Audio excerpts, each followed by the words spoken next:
Scam likely alert, particularly a romance scammer, may have been or may be on the prowl. Someone that thinks they're just powerful enough to break any boundary.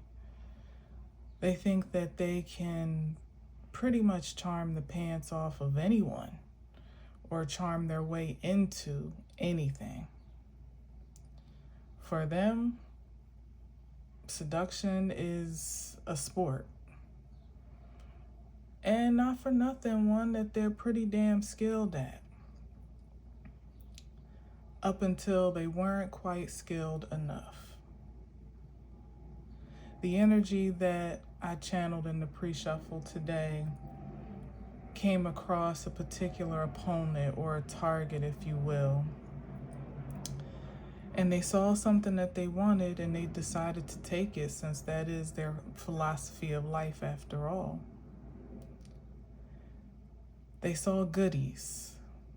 And goodies could be gifts, could be grace, it could be love, it could be literal goods, as in some type of financial or material benefits.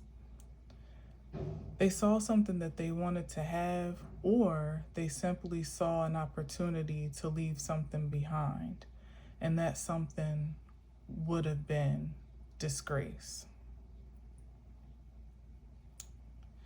But when they came upon the moment of truth, or deception in this case, where they were this close to claiming their bounty, they were met with none other than a chastity belt. One in spirit and perhaps even in flesh. And it was at that moment they realized that they didn't have a key. They had no way of accessing the goodies that they coveted. Call a locksmith! Call a locksmith! Call a locksmith!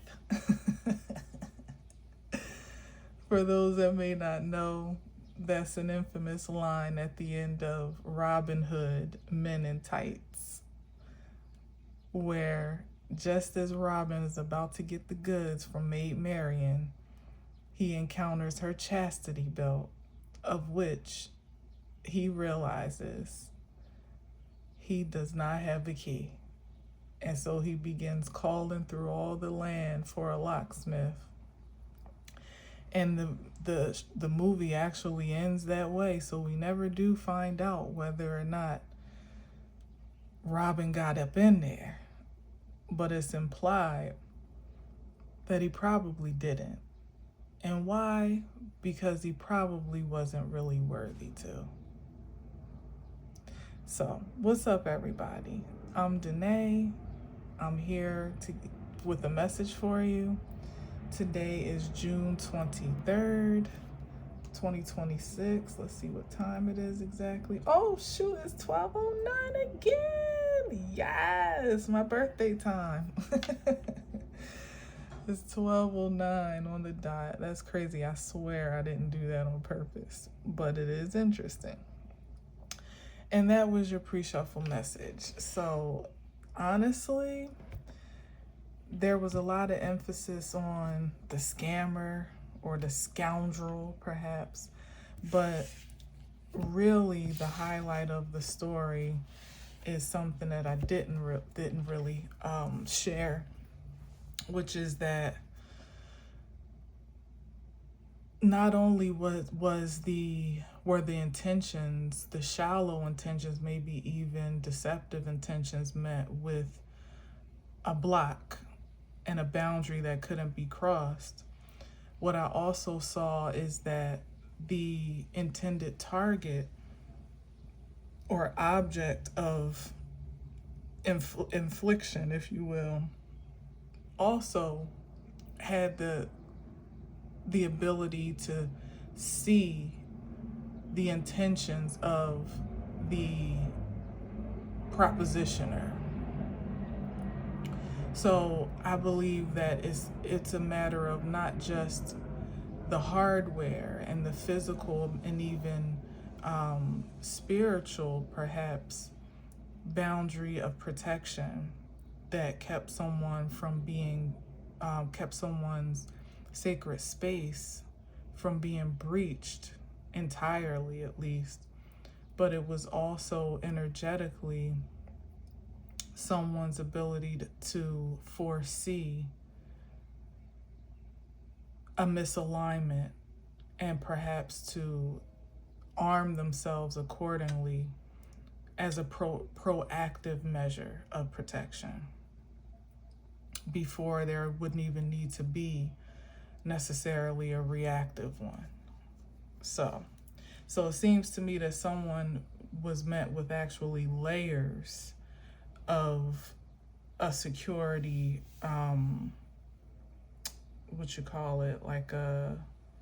of security clearances, of which they realized at each checkpoint they didn't have the authority to access. And so here we are. And hopefully we're not going to continue there, but I had to give the message. On the upside, as I said, it's more so about someone's foresight and the composure, and also their dedication to their own personal consecration to know what to receive and accept and what to reject and release. That's really the highlight of this story, and it's why no matter how many locksmiths someone may call, as long as that energy and intention and spirit is maintained in a proactive sense, no one and nothing that isn't well-meaning will ever cross that boundary, period. No one has the power to pop that lock, if you feel me. And that's in spirit and also in flesh. All right, so let's see what we got here. Got some shea butter on my arms. Now my desk is all greasy. All right, let's go.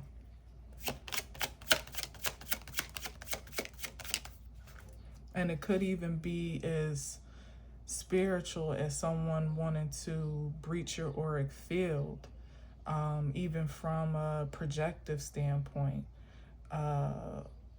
But even that's on lockdown at this time. So they can be as far in the distance and intentional to be cloaked and unseen as they wish to be, or they can be as up close and personal if they dare. Either way, their efforts will always be thwarted some way, somehow.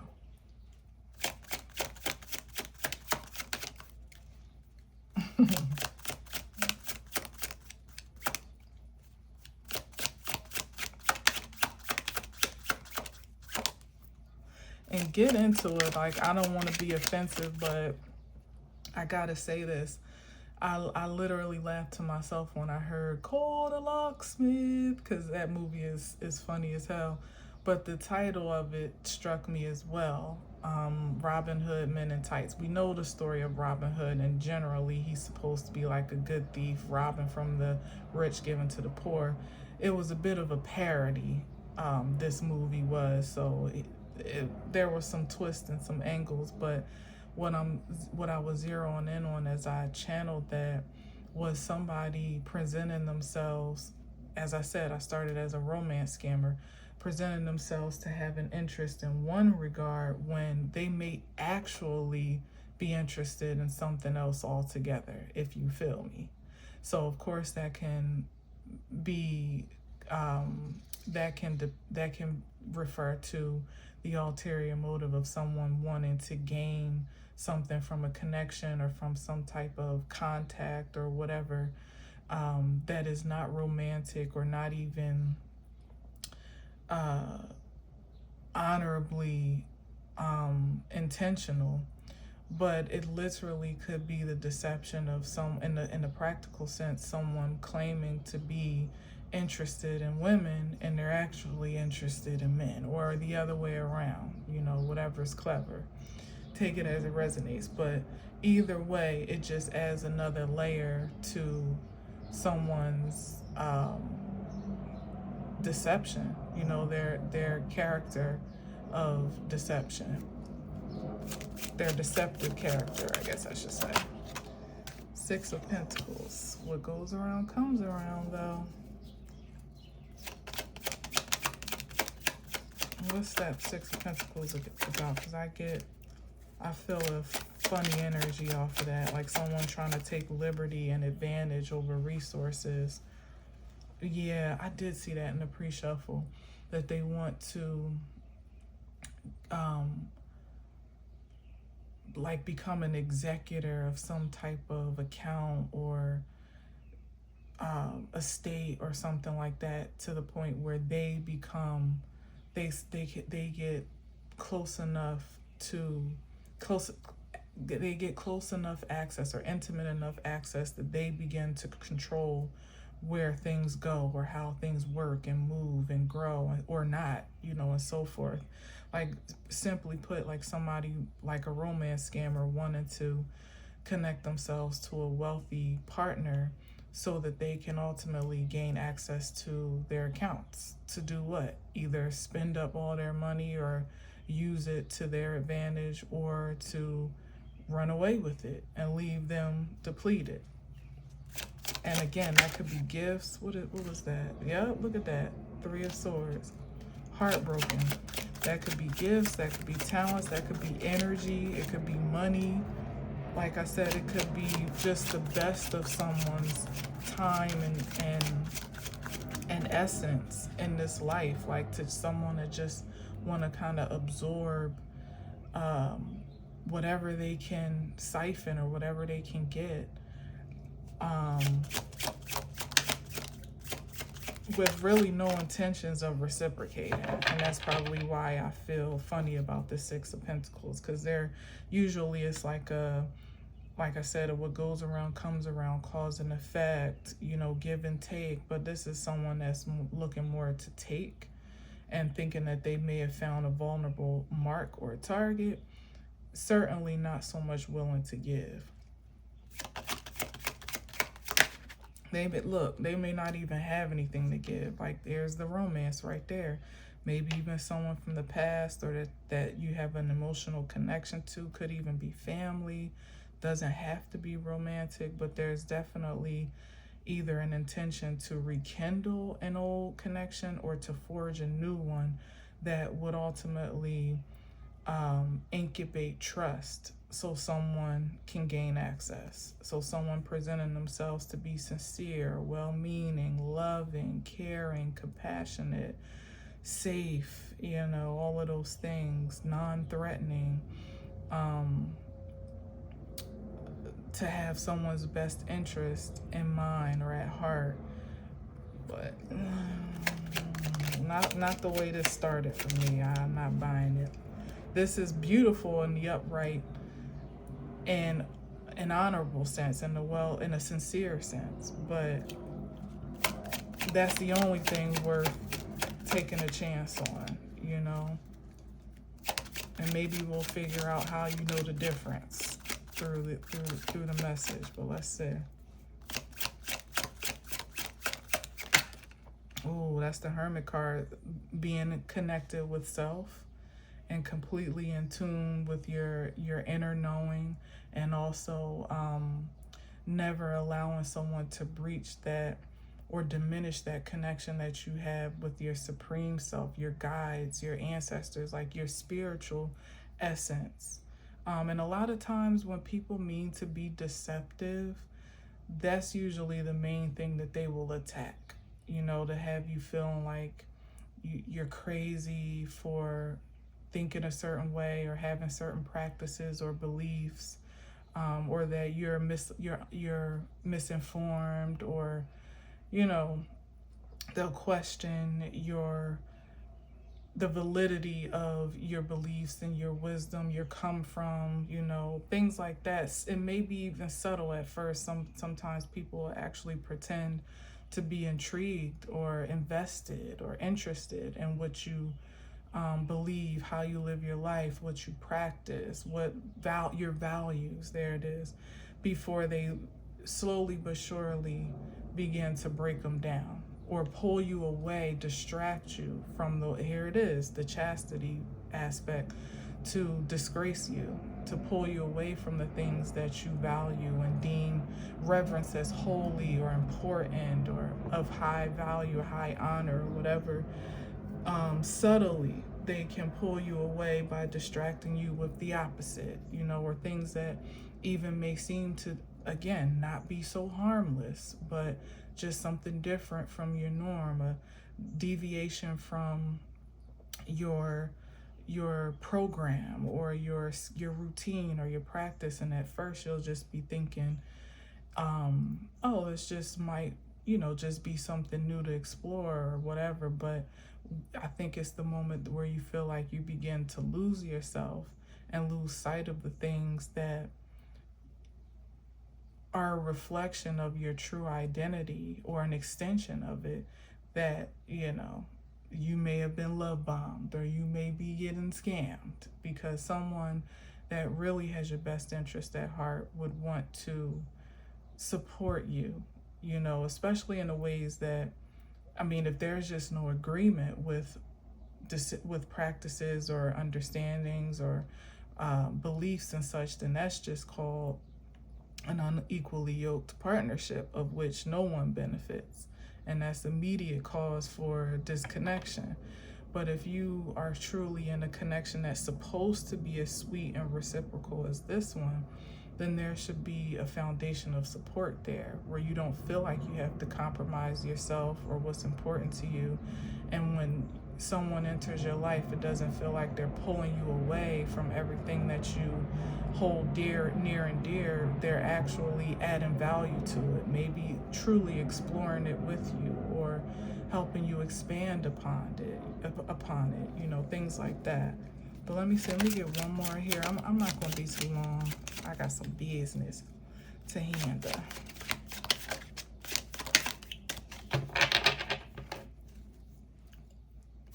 And it is, like I did say, it's we're in the pre-shadow of Mercury retrograde, so folks might be, you know, what do you call it, palming their hands, trying to come in for the kill early, to get in early on the goods, so to speak, before the official retrograde begins.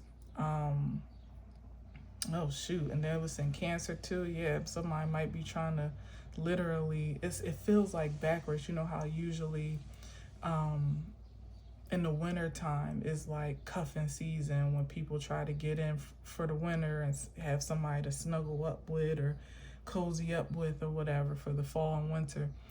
I just got that hit just now at like somebody, maybe they might be without a home. That could be another deception, where literally romance scammers, or what do they call it, hobosexuals, yeah, where they just need somewhere to stay, so they'll cozy up to you and schmooze up with you for as long as you provide them stability and a place to get on their feet again, until they can ultimately jump ship. So I just got that hit, so be careful.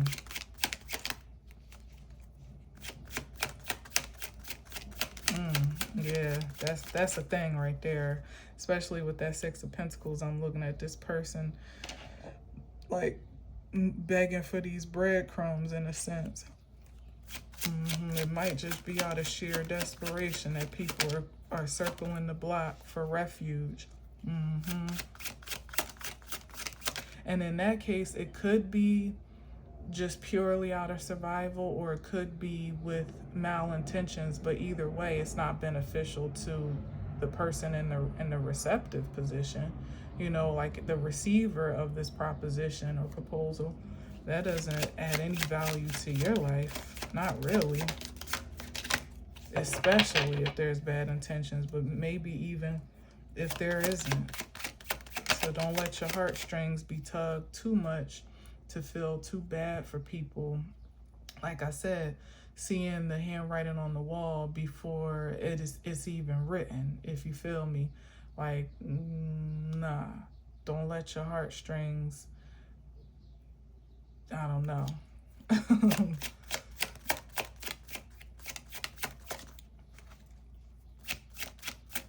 Play you a sad love song.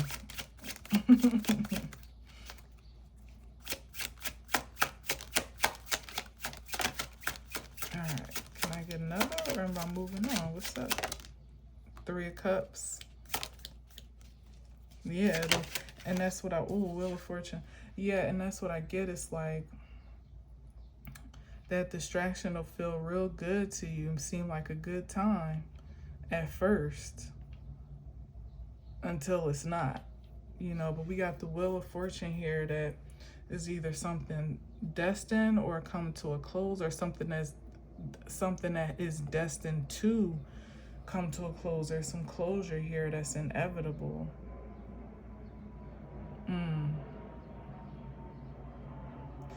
I feel like that's the breach. I mean, that's the boundary that can't be breached, is that the way that someone, whether they're old or new, is trying to infiltrate a space for their own ulterior motives is so outdated and like expired at this point, that if it's not in alignment with this Wheel of Fortune, which, you know, is according to whomever, you know, it's assigned, it's designated specifically to each individual. So if it's not someone's fate to circle back into a cycle that is unfortunate, you know, to learn another lesson again, because they've already been there, done that, seen, like I said, seen the handwriting on the wall, and they've closed that chapter. Again, it doesn't matter how many locksmiths you call, you're never going to get in there. It's not even ordained, it's not written, it's not destined. That cycle, that chapter's already been closed, and there's no amount of nostalgia, emotional connection, energetic projections, love bombing, seduction, charming, that is going to open this vault for someone that is not assigned to it. The person that is in the receptive mode, as it is with the 6 of Cups, like this little lady here, she can't even open it. In the movie, Marion didn't have the key either. I forget who had the key, but I think it was somebody that actually had been killed at some point in the story, and they had the key, or they had the, I don't know, I forget. But Marion didn't even have the key, really, so she couldn't even let him, Robin Hood, in if she wanted to. And that the only way that someone, and here it is, what I was about to say is, like, even if she tried, ultimately what that would do is, here it is, degrade her fortune down to the level of which she's willing, of the frequency of which she's willing to share it. So that means if you decide to forfeit your good fortune and favor to give somebody a chance, or have a heart, be compassionate, see where it goes, even though you know there's nothing promising about it, or history has told you that, you know, it's a dead end, then that will be your fortune. That will be your portion. But it won't be this person. And, you know, and those are the moments when you let somebody in and you knew you weren't supposed to, or your gut told you, you know, wasn't a good idea. And you do get swindled for everything that you have, your life savings, your life's work, your heart, you know, your trust, everything. But that's the portion of anyone that goes against their own intuitive nature for the sake of sacrificing for someone else's good. But it still won't allow someone access to this treasure that is reserved and conserved for a specific person and for a specific purpose. it's still not going to be opened or breached for that person. Even if they were to get all up in your house, all up in your your pants, you know, and so on and so forth, it's still what they still wouldn't get the grand prize, so to speak. They may just get the breadcrumbs, you know. So it's still, it's just like, yeah, and here's the high priestess. It's still not even worth it. This is the sanctity, the abstinence, you know, the, what's the word that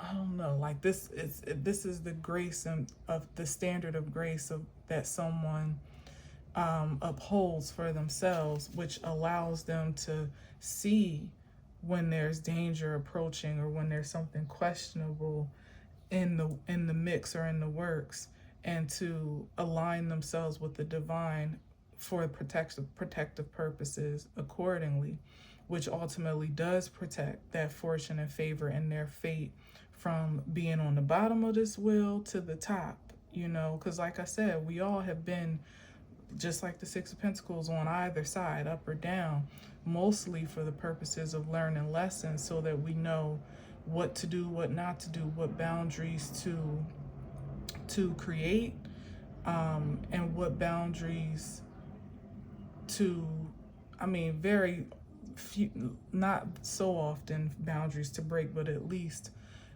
for whom to break them for, you know, or break them with, or allow them to be breached with. So once you've been around the merry-go-round or the mulberry bush, having the experiences that teach you that wisdom, you're expected to assert it. So when you don't, that's kind of like a on you type of thing. You can't blame nobody else, really, you know. So yeah, that's Maid Marian right there, the high priestess. Oh, that was the there was another card behind it though, but the Four of Wands, like protecting your home, your peace, your grace, your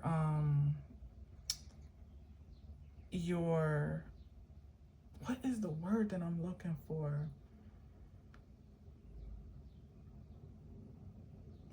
Not your dignity. That's a word.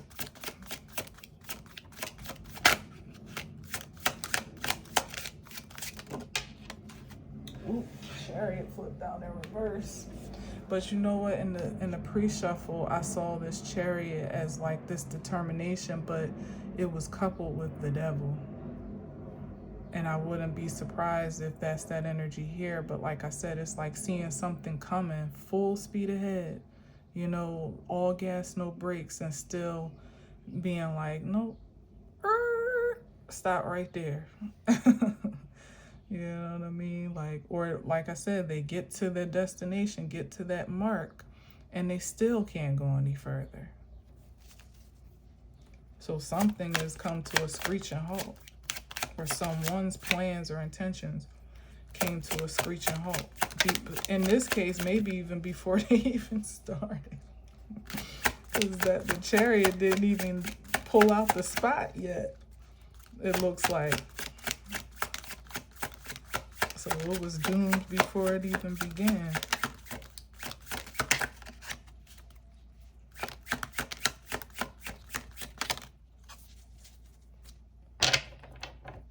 Cards are stubborn today. Ten of Pentacles, yep, from getting that these are the goodies. These are the goodies.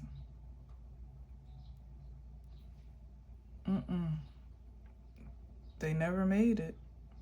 And even what they thought they may have got, or what they thought they got close to, it was never going to happen the way that they intended anyway. Like this is like the treasure that's in the vault, locked in, you know, behind lock and key, security code, armed guards, freaking flying seraphim and cherubim and everything else. Like angelic entities guard this fortune and this fate. Is locked in.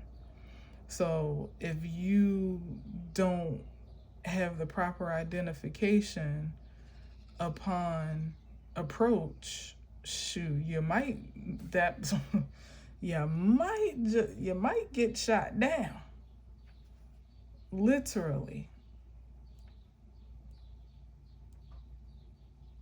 because it will be taken as a grave defense to even approach without the proper identification.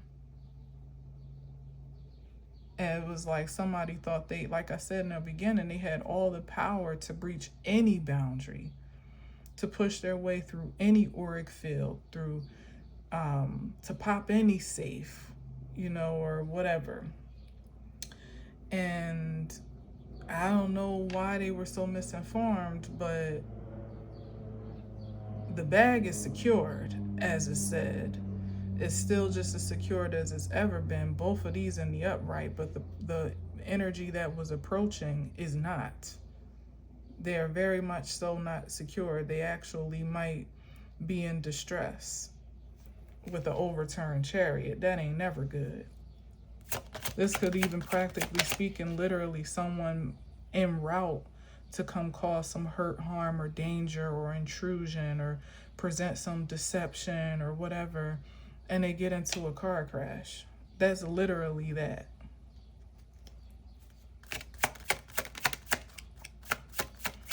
And they can't go no damn where. Or they go to start the car and the car won't even start. Like I said, it don't even get out the lot. Yeah, look at this, five of swords. Because that's the intention, to cause some type of conflict or casualty by any means necessary. Not against the will of fortune, you not. Not against the high priestess, you not.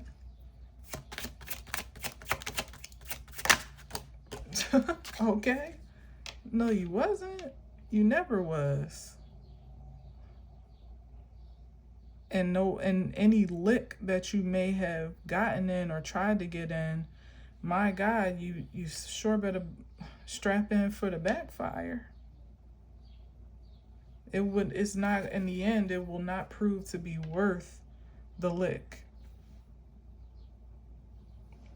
The consequences that come on account of it is literally like Six of Pentacles. It's like there's no even exchange there. It's just going to put someone in a position of lack and need and dependency, loss.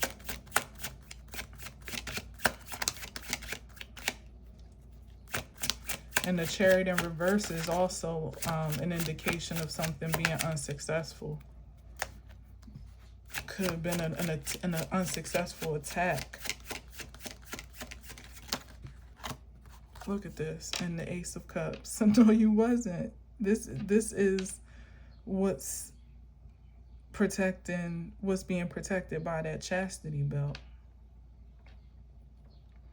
Like I said, divine essence here, pure love, someone's true identity. It's like it was like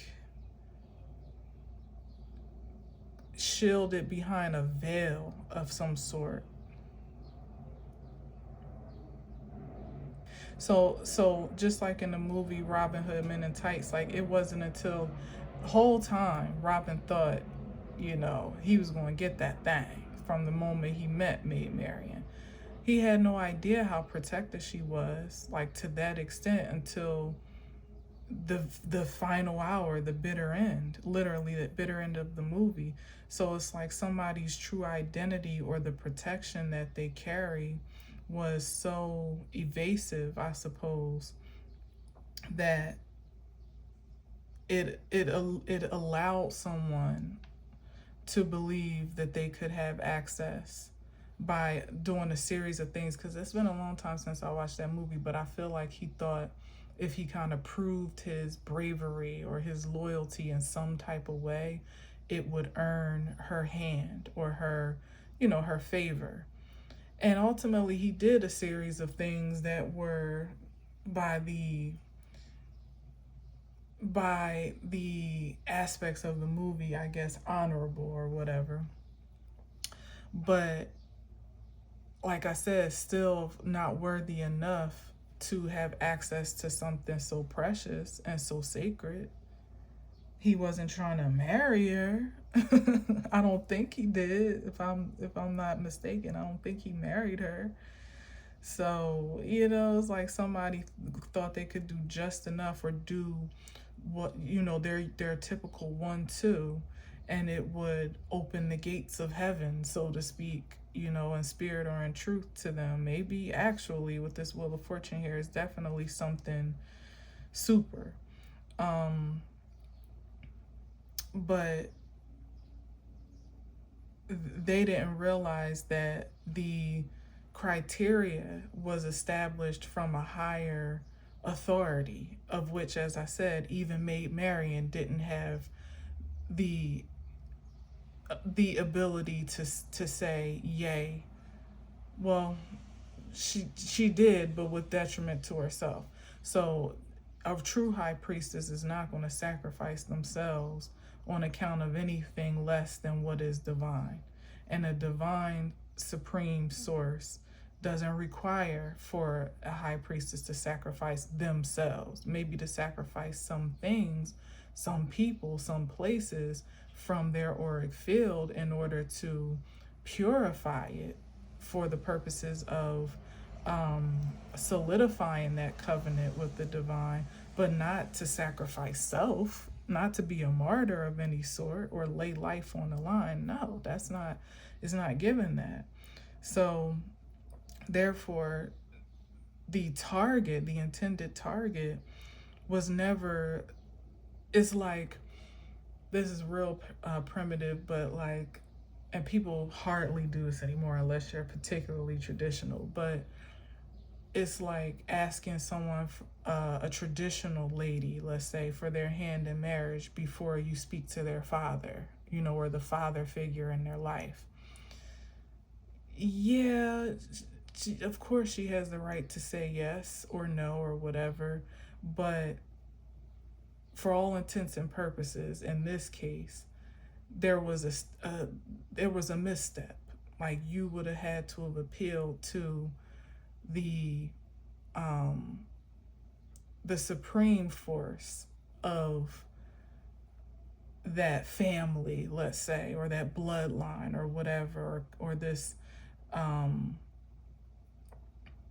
don't know what even to call it, like the chief of this nation or whatever, or this tribe, before you could just go helping yourself to one of its lovely maidens. You know what I'm saying? Like, no.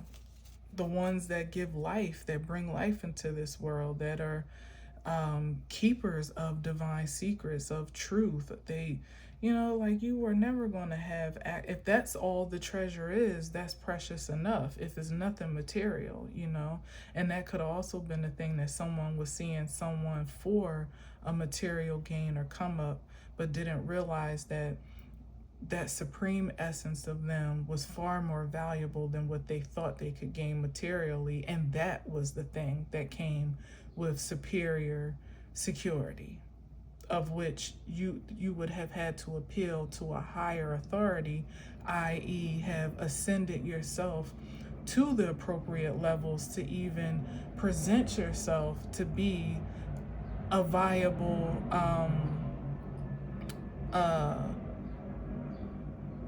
counterpart. You was never going to just walk up in here and take whatever you felt like taking or whatever wasn't nailed down and get on with it. No, that was never going to happen. Someone was they were jaded by their own pride, ego, and perhaps their track record of the past, their past history of what they've been able to do, but perhaps with lesser maidens, or with maidens that don't know they're maidens, or with you know, ladies of the court that don't have a particular shield of protection for whatever reason or purpose. Maybe so. And that is a boost of confidence for someone to know it can be done, but not on everybody. Like I said, for this energy, seduction was a sport. So it was like a game for them, of which again they were highly skilled. So until like they met their match or lack thereof in this case. Page of Pentacles. Yeah, like is given small offer in this case, but let me say, like, too little, too late, or just not enough. You know, it's like somebody seeing all of this over here and saying, oh, I got something to add to that. It's like, okay, that's cool or whatever, but at what cost?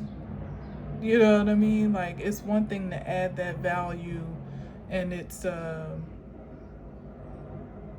how can you say it? Like, it's good money, it's pure offering, it's a sincere investment, you know. Then of course the more the merrier. But if it's going to cost me to take on this little pentacle, what good is it really when I got all this 10, you know, and the Wheel of Fortune over here? Like, what I need with that? So it could even be someone kind of like being brought down to size and maybe examining themselves, realizing where they truly stand at this point. Like, considering their own value. Yeah, with the 8 of Wands.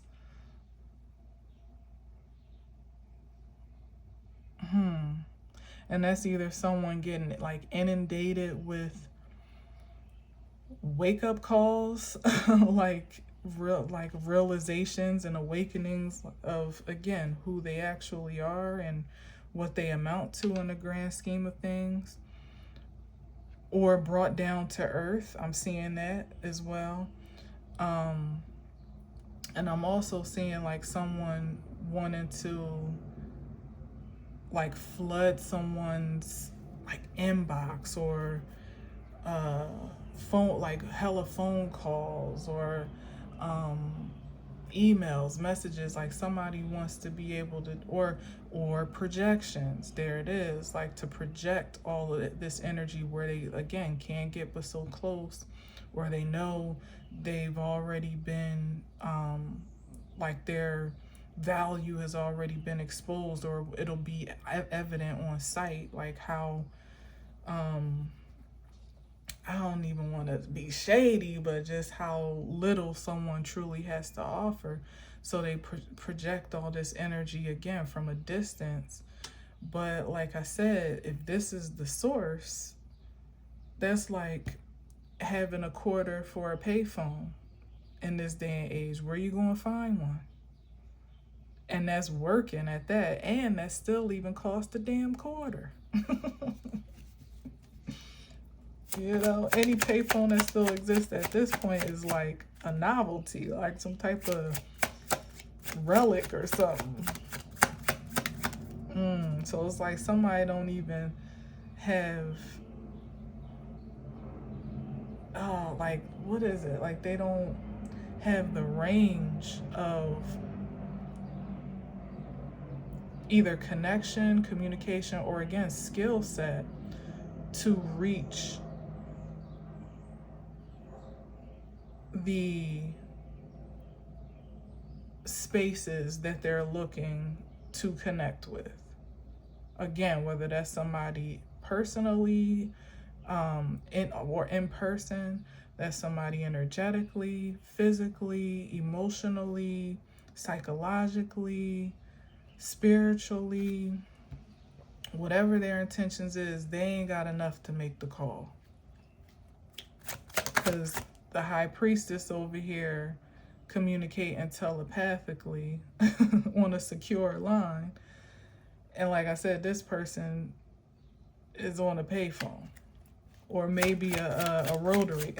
Well, even those can still work in this day and age, but you'd be hard pressed to find you a payphone. I'll tell you that. It's probably somewhere in like a deep south or some rural country state, perhaps. Country town, I should say, but I would even be surprised by that.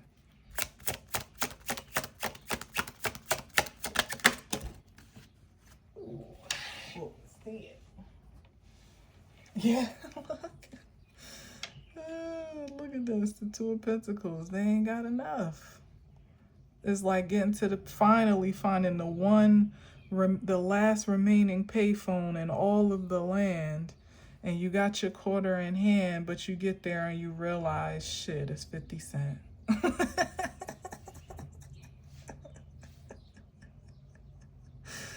And you know ain't nobody accepting no collect calls. Once again, scam likely.